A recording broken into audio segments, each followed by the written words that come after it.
Bueno, para empezar, quisiera agradecer al Centro Imaginalia la oportunidad que me ha dado para poder hacer esta ponencia.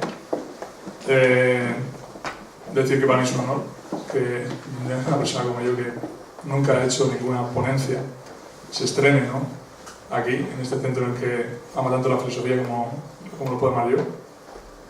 Y bueno, agradecer a todos vosotros por vuestra asistencia y yo espero que os guste. Al menos es lo que voy a intentar. Bueno, también, ante todo, por si acaso, curarme de espanto, ¿no?, pedir disculpas de antemano por si algo de lo que digo puede herir la sensibilidad de alguien, no creo, ¿no? Mi intención no es esa, mi intención es simplemente informar un poco y arrojar un poquito de luz, ¿no?, en este tema que es tanto filosofía como puede tener a lo mejor alguna cierta inquietud de algunas personas con el tema de los videojuegos y demás. Y bueno, y sobre todo, ante todo, o sea, no hay que tomarse mal. O sea, a mí me gusta a veces tomar unas cosas con humor, a veces he usado algunas bromas, ¿no?, pero en ningún momento para ofender a nadie, ni nada. Simplemente para suavizar un poquito el ambiente y que la gente pueda seguirlo mejor, ¿no? Bien. Empezamos ahora. Una pequeña introducción sería ¿por qué, no? ¿Por qué este tema? Filosofía, jóvenes y videojuegos. Bueno, yo elegí este tema por tres motivos. O sea, el primer motivo fue porque creo que es un tema que ahora mismo es de bastante actualidad. O sea, estamos continuamente conviviendo con los videojuegos. O sea, a lo mejor nosotros no a nivel directo, pero sí a lo mejor nuestros hijos o algún pariente cercano. Entonces me parece un tema que, claro, a algunas personas les puede preocupar, otras no, pero bueno, creo que es un centro de actualidad, es el primer motivo.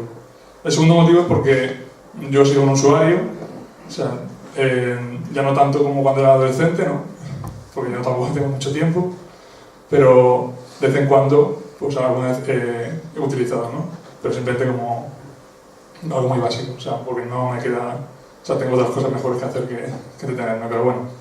Y como último motivo, porque mi trabajo de fin de máster fue precisamente sobre la ludificación, que la ludificación es es una forma una corriente nueva actual que hay en la pedagogía, que es para, implementar, o sea, incluir en la educación algunos, aspectos que tienen los videojuegos en la educación para hacerlas más atractivas, sobre todo para que no estar tan desconectado y desfasado como parece ser que están teniendo últimamente que están los jóvenes bastante desconectados y parece que se aburren mucho en clase y demás.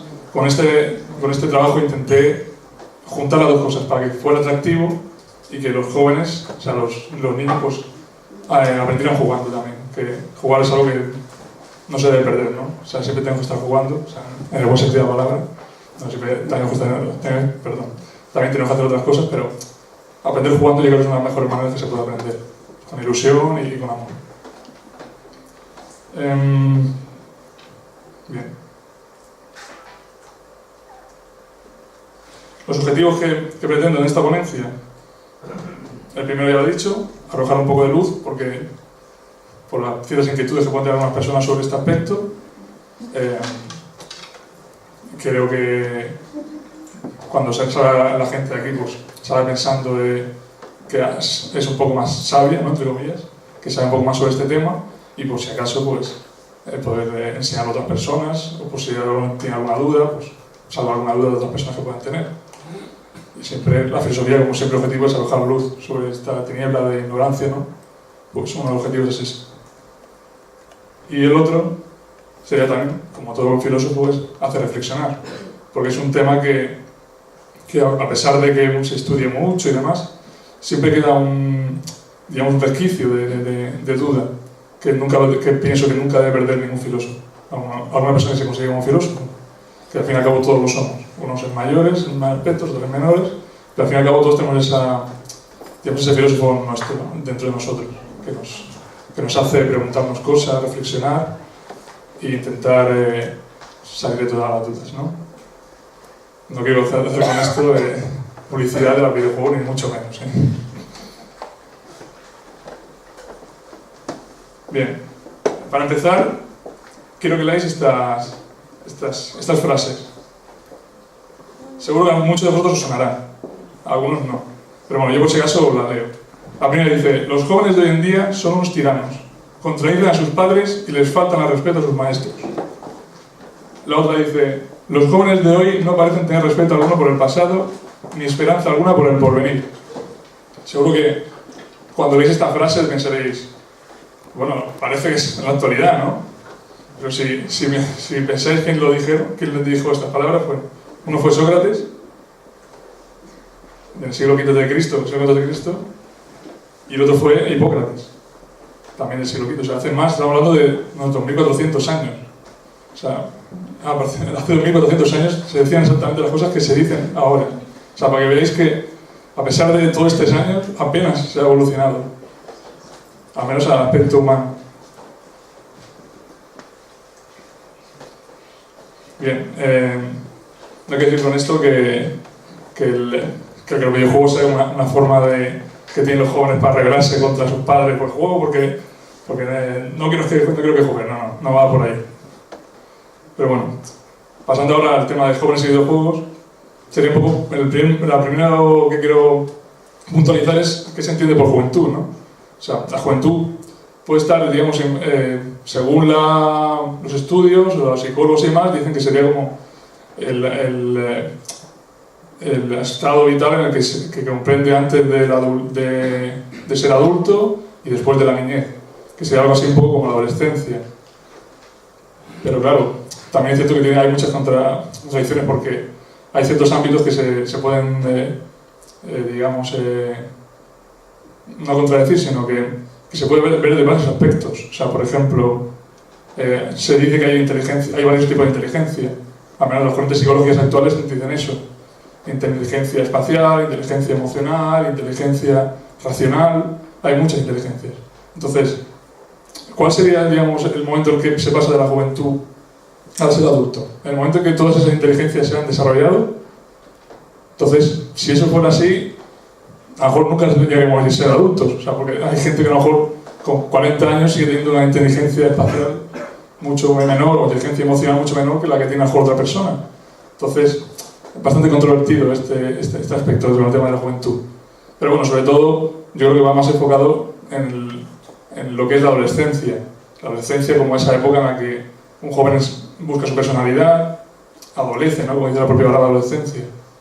Adolece de querer saber más, de querer algo, de no conformarse con lo que hay, de luchar un poco por esa, digamos, esa búsqueda de uno mismo. Y bueno, y por eso ahí es donde, digamos, se podría meter un poco el tema de los videojuegos, donde estaría relacionado. Pero bueno, eso lo hablaré un poquito más adelante.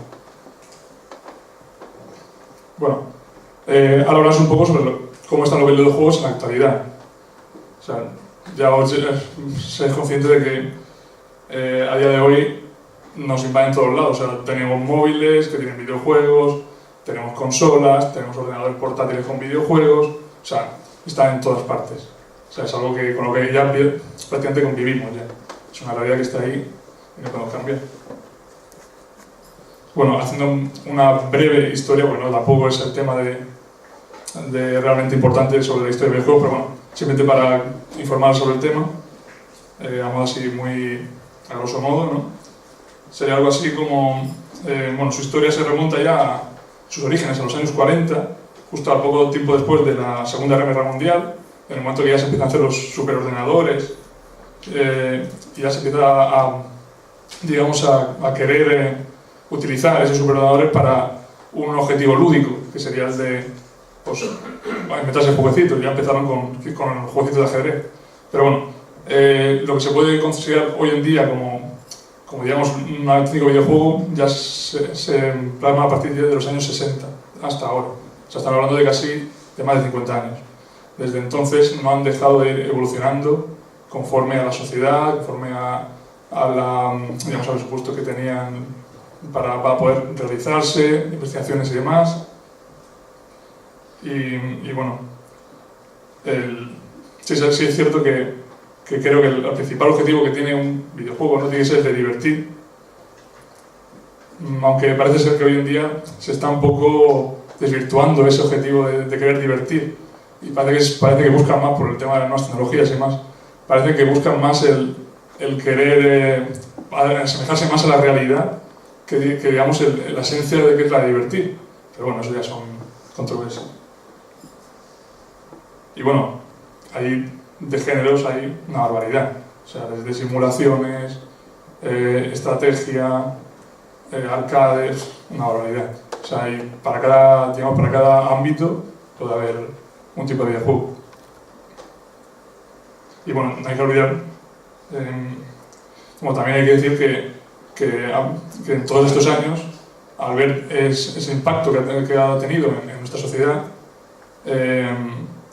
no ha dejado de ser un objeto de estudio en muchos ámbitos, en psicología, en sociología, en antropología y otras ciencias que los han tomado objeto de estudio por este impacto que han tenido en la sociedad. Y bueno, no hay que olvidar sobre todo que se trata de una industria. O sea, se intenta producir un objeto para ser consumido. Por lo tanto, siempre te va a querer vender lo que está produciendo. Como por ejemplo puede ser la industria farmacéutica, que siempre busca vender su propio objeto, independientemente de lo saludable o no saludable que sea. Eso es un poco un aspecto negativo que puede tener al ser una industria, ¿no? Pero bueno, es también cierto que esta industria da empleo a muchísima gente. Está hablando en datos estadísticos, datos cogidos de internet, dice que es una industria que da empleo a más de 120.000 personas. Y aparte es una industria que genera muchísimos beneficios. Incluso hoy en día dicen que está compitiendo con el cine. Que el cine es algo que prácticamente todo el mundo ve. Pues los videojuegos más o menos están llegando a su nivel. O sea que estamos hablando que se gastan en una sobreproducción de Hollywood casi tanto como puede ser un videojuego.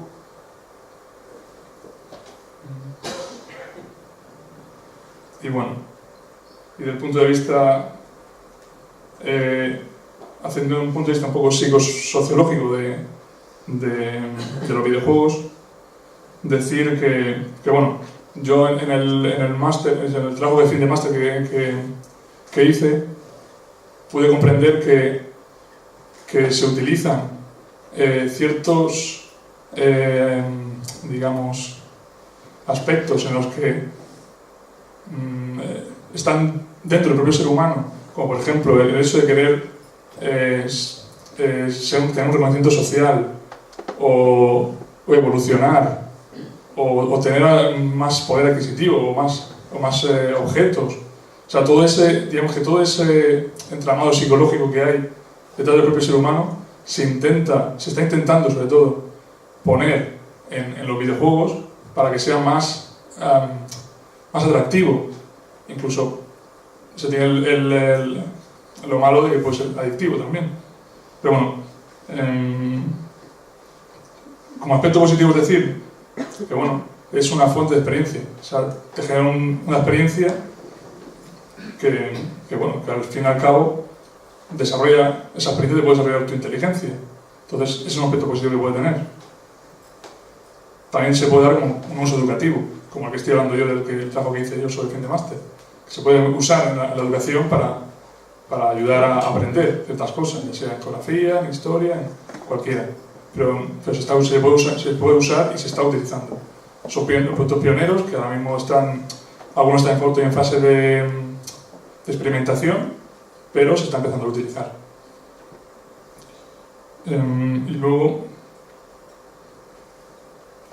Y bueno, también otro aspecto positivo que puedo tener sería el hecho de que pueden desestresar en el sentido de que si quieres desconectar un poco porque estás muy enfadado o yo qué sé, o cualquier cosa que necesites, decir, mira, tienes que desconectar un tiempo o un rato porque si no, no aguanto más. Pues se puede utilizar eso como un poco un mecanismo de desestresarse. Aunque bueno, también es cierto que hay algunos juegos que te estresan más que te relajan, ¿no?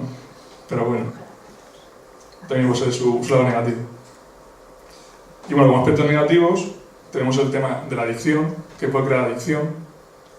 De hecho, hoy en día los psicólogos, o sea, no solo los videojuegos, también el tema de las nuevas tecnologías. Hay mucha gente que crea una dependencia emocional de las nuevas tecnologías es brutal. O sea, y eso ya están, los psicólogos están dando la voz de alarma.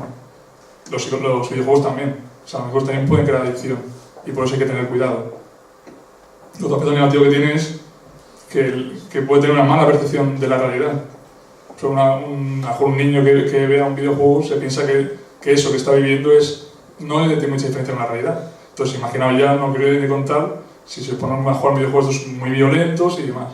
O sea, la combinación puede ser bastante negativa. Y sobre todo distanciamiento. Distanciamiento de aislamiento social. Porque al fin y al cabo, la mayoría de videojuegos necesitas estar solo. Aunque sí es cierto que hoy en día, por el tema de internet y demás, se están empezando a proliferar mucho los juegos a través de online, tipo en red, que bueno, salvan un poco ese distanciamiento, pero al fin y al cabo no dejas de estar solo delante de una pantalla o un ordenador. Otro alternativo es el sedentarismo, porque el ser humano necesita hacer ejercicio físico y pasarse en exceso de horas delante de un ordenador o una pantalla, pues también es negativo porque no hace deporte y el deporte es necesario para mantenerse también sano y por sano, ¿no? Aunque también es cierto que últimamente están saliendo videojuegos que intentan omitir eso con juegos estos típicos de bailar o de hacer deporte, cosas así, que implican un poquito más de deporte, pero bueno, intentan salvarse de cosas de espanto, ¿no? Y bueno, también lamento, ya yo lo he dicho. Y bueno, ¿qué relación puede tener? Pues yo la que veo aquí es que están utilizando un poco, digamos, ese periodo de juventud para, digamos, para intentar meterlo más ahí en los videojuegos. A ver, ¿cómo lo explico esto? Perdón.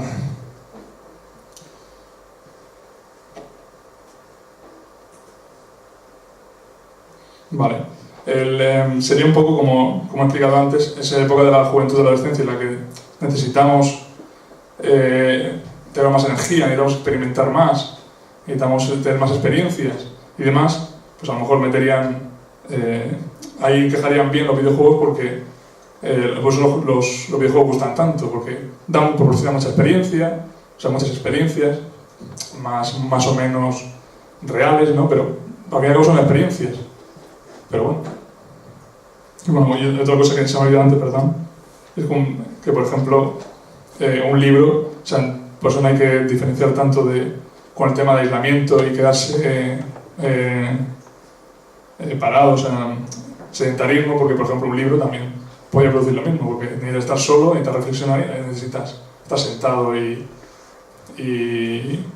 bueno, y leyendo. Por eso digo que tampoco hay que a tanta alarma, sino hay que tener simplemente cuidado de que no sea excesivo con eso. Y bueno,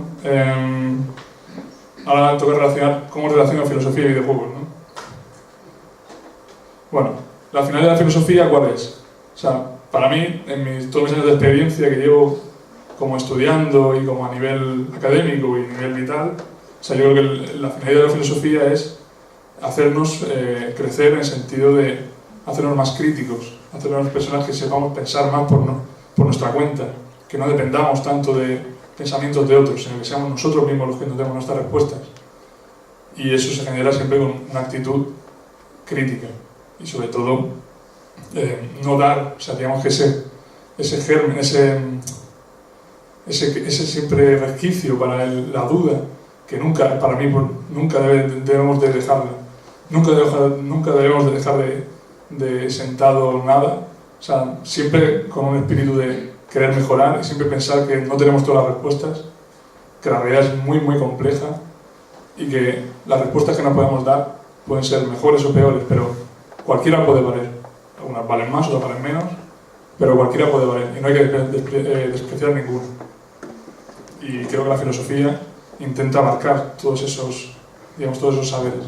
Ahora hay que ser ecléctico, ¿no? Como vimos en la ponencia de esta mañana, hay que intentar abarcar todo lo posible para poder ser mejor filósofo, ¿no? Y bueno, tampoco voy a comentar sobre el tema de cómo está la filosofía hoy en día, por el tema de... Por el tema de esta mañana ya será, creo que ya nos han explicado esta mañana Pascual, ¿no? El primer ponente nos ha explicado muy bien cómo está la situación actual y cómo debemos, digamos, aguantar para que no caiga en el olvido y que hay que seguir luchando para que no desaparezca. Bueno, respecto a ver los videojuegos de forma filosófica, o sea, hay que ver que es como una obra de arte al fin y al cabo, es una obra que se ha creado. O sea, como al igual que es un libro, necesita una reflexión para escribir, una película necesita unos actores, y luego un guión, etc. etc. Un videojuego también necesita su guión, sus actores a veces, se necesita muchos recursos y ser creado, o sea, como una obra más. O sea, es una creación humana y por tanto está sujeta a un valor. Como al igual que hay obras de arte buenas, hay obras de arte malas. Por lo mismo que pasa con los videojuegos. Hay videojuegos que son muy buenos y videojuegos que no valen nada. O sea, que depende del ámbito que lo vayas a usar. Si simplemente como medio para distraerte, pues bueno, pues hay videojuegos que te pueden servir para eso. Pero si a lo mejor lo que buscas, por ejemplo, yo creo que lo que desde mi punto de vista como usuario y filósofo, ¿no? Sí es cierto que hay videojuegos, puede haber videojuegos que sí que te hacen esa reflexión por su historia, por la historia que tienen, te hacen reflexionar, al igual que un libro te puede hacer reflexionar cuando tú lo lees. También tienes que leer mucho cuando estás a lo mejor jugando un videojuego, sobre todo si es una aventura que tienes que estar continuamente leyendo y más. Pero bueno, eso lo explico en la siguiente, que es, por eso lo considero como una especie de arte a otro nivel, porque te implicas mucho más. O sea, necesitas más, digamos, más carga experiencial, en el sentido de que necesitas estar más implicado dentro del juego, en muchos casos, para poder, digamos, seguir el juego. Por una película, por ejemplo, tú eres un objeto pasivo. Tú solo ves la película, ves el cine, estás simplemente escuchando, a lo mejor te puedes reflexionar, pero en este caso no. O sea, en este caso estamos hablando de que tú, digamos, eres el protagonista y tú tienes que vivirlo. Sí es cierto que al final casi toda la mayoría de juegos tienen una historia lineal, pero tienes que crearla tú. Entonces eso, por eso te digo que es a otro nivel, que es un poquito más, lo veo como una obra de arte en la que te implicas más y por eso está un nivel, creo que un poco superior puede ser. O sea, no quiero hacer comparaciones, pero yo lo veo quizá un poquito mejor en ese sentido, que te hace vivirla mejor. Algunos casos, no todos los videojuegos son así. Y bueno, he cogido dos ejemplos ilustrativos del que yo jugué cuando era adolescente, que uno de los que me considero es que, digamos, tiene un germen filosófico, y voy a ser uno de estos dos. O sea, el primero de todos, Soul River, bueno, ese juego narra la historia de un vampiro en el que ha evolucionado más que su creador, que es Caín, ¿no? Y Caín le decide quitarle la sala porque ha evolucionado más que él, por envidia. Y lo lanza a un vacío en el que cree que se muere, pero no se muere. Y luego él va buscando la venganza porque su creador le ha decepcionado y va a matarlo 100%, ¿no? Pero ¿qué es lo que pasa? Puede ser bastante simple, ¿no? Como a mí en el videojuego siempre hay una némesis, ¿no? Y tienes que acabar con él. Pero ¿qué es lo que pasa en este juego? En este juego, cuando te llegas a enfrentar a tu némesis, a tu enemigo acérrimo, ¿no? Te hace cuestionarte, te dice, ¿por qué quieres acabar conmigo? Le pregunta a nuestro personaje. Te hace cuestionarse, ¿sí? ¿Quién le manda a hacer eso? ¿Su rabia, su ira, su pasión por la venganza? ¿O que debería reflexionar un poco más sobre por qué quiere acabar con él? Y le dice, ¿quién te manda también a ti, a mí, para matarme? Pregúntate sobre eso. Entonces empieza una serie de lucha vital por intentar averiguar quién es él, porque él al principio no sabe bien cómo es, y empieza a descubrir un montón de cosas sobre él, sobre su personalidad, sus orígenes, por qué, digamos, su némesis en el fondo no es tan némesis porque quiere ayudar en el fondo también, Ese fue una parte, digamos, de su pasado que quiso cambiar. Total, que es muy, muy, muy complejo y te hace reflexionar de una manera brutal. O sea, por eso digo que hay algunos que sí que te hacen mucho reflexionar y otros no. Y en el segundo caso, Papers, Please. Es un juego muy, muy simple. O sea, es un juego en el que gráficamente no, digamos, no es un juego que sea muy llamativo. Esto al contrario es lo más simple que hay. Pero sin embargo te hace pensar en el sentido de que te hace vivir, te hace implicarte en él. Porque la historia es muy simple. Tú eres un trabajador de un país en el que te cogen como un agente de aduanas y tienes que estar dejando pasar a la gente en función de lo que te manda el gobierno. Si el gobierno te dice no pueden pasar los que sean de tal país, o no tienen que pasar los que tengan cierta edad, o que tengan carnet falsos, entonces tú tienes que ir como un obrero más, te irá dejando pasar a quién puede pasar y quién no. Tienes que estar continuamente mirando si está bien, si sus referencias son correctas, comparándolo con la realidad, porque tienes digamos, es una cabina en la que tú ves el peso que tiene, la altura y demás. Entonces tienes que estar cada vez se complica más, porque ya te dice, pues, y también si lleva armas, y si no, y si lleva no sé qué. O sea, cada vez mucho, mucho más complejo. Pero ¿qué es lo que pasa? Que hay momentos en los que el juego te da la opción de poder, digamos, un poco como la tragedia de Sófocles de Antígona, el que tiene que decidir entre si seguir al régimen, o seguir las leyes de la ciudad, de la polis, o seguir las leyes de su corazón, ¿no? Que es la de enterrar a su hermano. Un poco pasa en este juego algo así, porque hay momentos en los que hay gente que te dice, por favor, déjame pasar, mi marido me está esperando, no quiero abandonarlo. Entonces ahí te quedas tú en esa tesitura de decir, ¿qué hago? ¿Sigo el régimen o sigo la ley de mi corazón y la dejo pasar?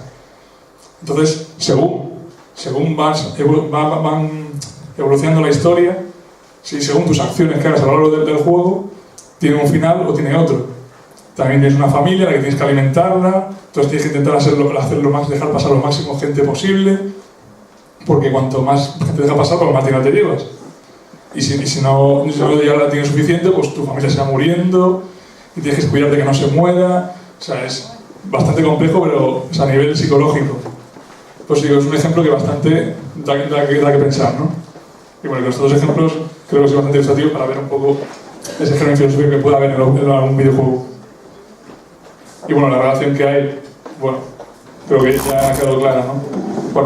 Cualquier obra de arte, ya sea un juego, ya sea una película, ya sea un libro, puede tener ese germen filosófico de querer hacerlo reflexionar.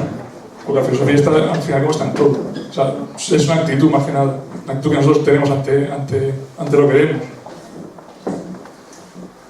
Y bien, para terminar, unas pequeñas conclusiones, porque mi intención era esa, ¿no? Que sobre todo si algunos tenéis hijos o tendréis hijos o los sois usuarios, bueno, pues queda un poquito claro con estas conclusiones, arrojar luz con estas cosas. O sea, modo de conclusión sería los beneficios que puede tener. Los beneficios que puede tener. Bueno, pues es un objeto que te puede dar más experiencia, te puede desarrollar intelectualmente en ciertos ámbitos en ciertos ámbitos. Al mismo tiempo genera más experiencias, te puede hacer pensar y sobre todo hacer reflexionar. Y eso yo creo que es un beneficio que puede tener. No todo el mundo se pega, ¿no? O sea, ahí realmente tiene sus cosas malas. Recapitulemos. Puede tener adicción, puede generar aislamiento y ¿cuál era la otra? Adicción, aislamiento, y sedentarismo. Y bueno, y como creo que lo que se podría hacer ante esto, o sea, un poco moralina, ¿no? De lo que se debe hacer o se debería hacer, todo eso justa medida, ¿no? O sea, no hay que excederse con estos juegos, y tampoco hay que dejarles desprestigiarlos y dejarlos sin ningún valor, porque sí que lo tienen.